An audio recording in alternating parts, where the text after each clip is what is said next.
ଜଣେ ବ୍ୟକ୍ତି ଗୋଟିଏ ବଡ଼ ଲକ୍ଷ୍ୟ ନେଇ ମରୁଭୂମିରେ ଚାଲିବା ଆରମ୍ଭ କଲା। ସାଙ୍ଗରେ କିଛି ଖାଇବା ଜିନିଷ ଓ ପାଣି ନେଇଥାଏ। 2 ଦିନର ପଥ ଚାଲିବା ପରେ ଖାଦ୍ୟ ଓ ପାଣି ଶେଷ ହୋଇଗଲା।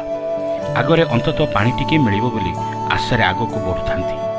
ଯେତେ ଦୂରକୁ ଯାଉଥିଲେ ମଧ୍ୟ କିଛି ହିଁ ଦେଖାଯାଉନାହିଁ। ଭାବିଲା, ପାଣି ନ ପାଇ ଏ ସ୍ଥାନରେ ମୋର ମୃତ୍ୟୁ ହୋଇଯିବ। ଏପରି ଭାବୁ ଭାବୁ କିଛି ବାଟରେ ଗୋଟିଏ ଛୋଟ କୁଡ଼ିଆ ଦେଖିଲା। ଭାବିଲା, ଏ କୁଡ଼ିଆରେ କିଛି ନିଶ୍ଚୟ ମିଳିବ। ଯାଇ ଦେଖନ୍ତି ତ କୁଡ଼ିଆ ଭିତରେ ଗୋଟିଏ ନଳକୂଅ ଅଛି। ନଳକୂଅକୁ ଦେଖି ମନରେ ଆନନ୍ଦ ଭରିଗଲା।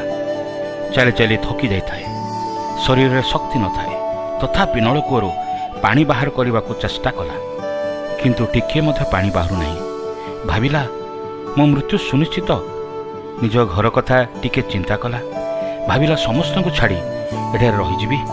ଏହା କହି ଉପରକୁ ଦେଖିଲା ବେଳେ ଉପରେ ଗୋଟିଏ ପାଣି ବୋତଲ। ପାଣି ବୋତଲରେ ପାଣି ଭର୍ତ୍ତି ଅଛି ଓ ଗୋଟିଏ କାଗଜରେ ଲେଖା ଅଛି, ନଳକୂଅରୁ ପାଣି ବାହାର କରିବା ପାଇଁ ଏହି ପାଣିକୁ ବ୍ୟବହାର କର। ପାଣି ବାହାର କରିବା ପରେ ବୋତଲରେ ପୁଣି ପାଣି ଭରି ରଖିଦେବ, ଯେପରି ଅନ୍ୟ ଜଣେ ବ୍ୟବହାର କରିପାରିବ। ଏହା ପଢ଼ିଲା ପରେ ସେ ଦ୍ୱନ୍ଦ୍ୱରେ ପଡ଼ିଲେ। ଏ ପାଣି ନଳକୂଅରେ ପକାଇଲା ପରେ ଯଦି ପାଣି ନ ବାହାରିବ କ'ଣ କରିବି? ତଥାପି ସାହସ ବାନ୍ଧି ପାଣି ପକାଇ ପୁଣି ନଳକୂଅରୁ ପାଣି ବାହାର କରିବାକୁ ଚେଷ୍ଟା କଲେ।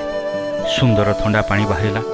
ସେ ପେଟ ଭରି ପାଣି ପିଇଲେ ଓ ସେ ବୋତଲରେ ମଧ୍ୟ ଭରିଦେଲେ ଓ ସେହି ସ୍ଥାନରେ ରଖିଦେଲେ। ସେ କାଗଜରେ ଲେଖିଲେ, ହଁ, ବୋତଲର ପାଣି ନଳକୂଅରେ ଢାଳିଲେ ପାଣି ନିଶ୍ଚୟ ବାହାରିବ। ଅନେକ ସମୟରେ ଏପରି ପରିସ୍ଥିତିରେ ଆମେ ବିଶ୍ୱାସରେ ଦୁର୍ବଳ ହୋଇଯାଉ। ମନରେ ସନ୍ଦେହ ଆସେ, ଯାହା ଅଛି ତାକୁ ଯଦି ବ୍ୟବହାର କରିଦେବି ଆଉ କିଛି ନ ହେବ କ'ଣ କରିବି? ଏପରି ବିଭିନ୍ନ ଚିନ୍ତା ମନକୁ ଆସେ ଓ ଆମ ନିମନ୍ତେ ରଖାଯାଇଥିବା ଆଶୀର୍ବାଦ ହରାଇ ବସୁ। ଏଣୁ ପ୍ରଭୁଙ୍କ ବାକ୍ୟ ବାଇବଲରେ ଏ କଥା କୁହାଯାଏ, କିନ୍ତୁ ସେ କିଛି ମାତ୍ର ସନ୍ଦେହ ନ କରି ବିଶ୍ୱାସ ସହ ପ୍ରାର୍ଥନା କରୁ, କାରଣ ଯେ ସନ୍ଦେହ କରେ ସେ ବାୟୁର ଇତସ୍ତତ ଚାଳିତ ସମୁଦ୍ରର ତରଙ୍ଗ ସଦୃଶ।